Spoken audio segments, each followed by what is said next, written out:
Tell me if you can spot the difference. It's Hunter, one half of Shimmer and Shine. I don't know why I groped this like this is Shimmer and Shine. I guess this is actually probably more important than me for the business. It definitely is. We're a cleaning company that cares. Damn, it really is more important than me. Making this video to remind y'all that it's okay to ask for help. Hunter, Shimmer and Shine. We're replacing the carbon sediment filter. This bad boy usually doesn't look like the color of the stuff that comes out of your butt. When it gets this dirty, when it gets this bunged up, if you will, it possibly is preventing water flow to your RO membrane, which is in turn decreasing water pressure, reducing your valuable, oh so valuable water pressure. Our PSI was coming in a little low. I'm gonna test it as is, measure the PSI, see what it's coming in at, measure using the TDS meter, see what the PPM's coming in at, and just replace this for today and see how that affects the PSI and the PPM. Fair enough? All right, so in a perfect world, we have our PSI always above 60, if not in the high 70s, low 80s for lots of pressure, especially if we are going to be using multiple people connecting to one system. Multiple operators. I'd like to divide each operator by 25 PSI, 20 PSI. So if you're using 4 people, get up to 80. But if you're using 2 operators, you need it at least 40, if not 50, and ideally 60, right? And then if you have up to 4 operators, at least 70, if not 80, ideally 90 or 100. So, carbon sediment filter. So let's connect. Turning on the water. Right now, open. So that means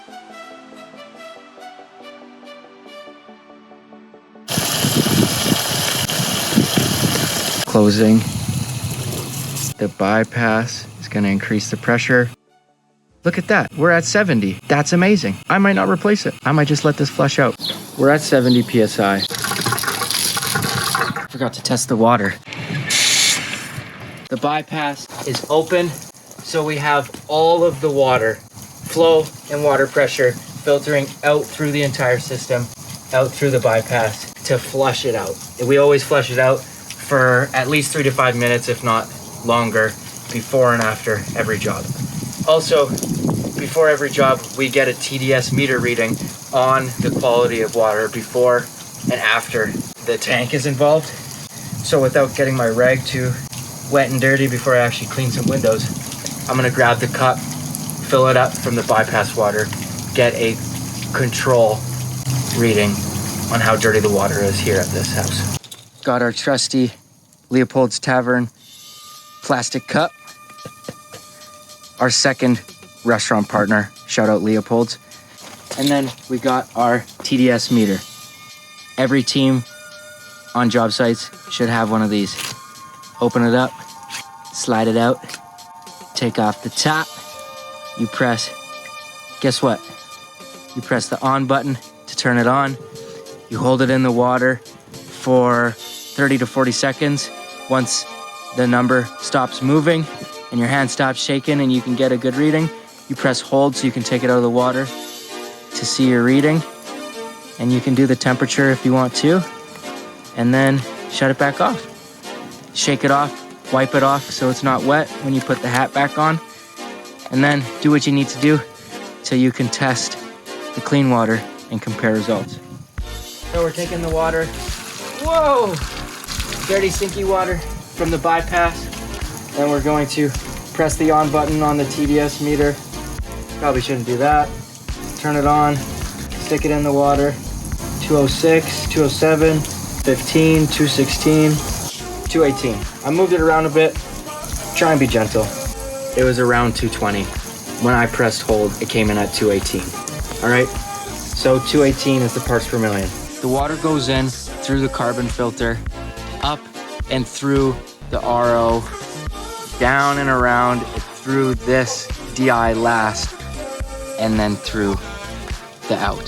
So in, carbon number 1, RO number 2, DI number 3. What we can do while the bypass is running and we don't have any water pressure going through the last stage of the system.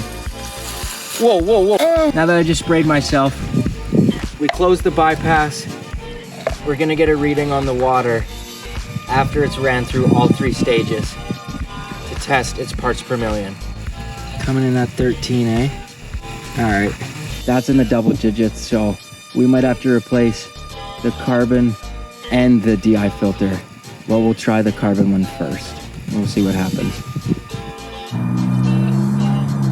Hello, what's that? Oh no, this is mine. This is for the windows. Yeah. All right, guys, I changed the carbon filter. It's looking a lot better now. I'm going to retest the water with the new carbon filter once I let it flush for 5 to 10 minutes. This clean water coming in double digits, coming in at 13 parts per million, is no good. Like I said in another previous video, this takes care of the big sediment. This takes care of the meat and potatoes, 80 to 85% of the parts per million reduction. And this is the last 10-15%, the DI filter. So typically when you see double digits, i.e. 13 parts per million, you want to look to your DI filter. PSI, and we were at like 71, 72 PSI. So we went down 3 to 5 PSI with the new filter. We're all the way down to 0 parts per million. We're all the way down to 0 parts per million. Yeah, I think we should go with this. Maybe 1. That's when you can genuinely say, I think it's good enough. I don't know if you can see that. So, I officially lost my last brain cell somewhere in recording this. Too many moving parts. But I replaced the carbon filter. It looks a lot more trustworthy now. We took a 220 to 230 parts per million home down to 0 or 1. Who's counting at that point? I gotta get cleaning. I get to start cleaning these damn windows, and I'm gonna walk you guys through the best clean on a residential window when I'm in the shade. And after that, that'll be a wrap on today. So wish me luck. It's been Hunter, one half of Shimmer and Shine, a cleaning company that cares. Here to remind you that it's okay to ask for help. Oh yeah, and don't forget, wipe your damn TDS meter off. Shake it off. Wipe that thing down, bro. You don't want it all wet when you're working. Shut it off. Hey, could you grab me a glass of water, please? Put that back in the condom. Always wrap. Stay protected.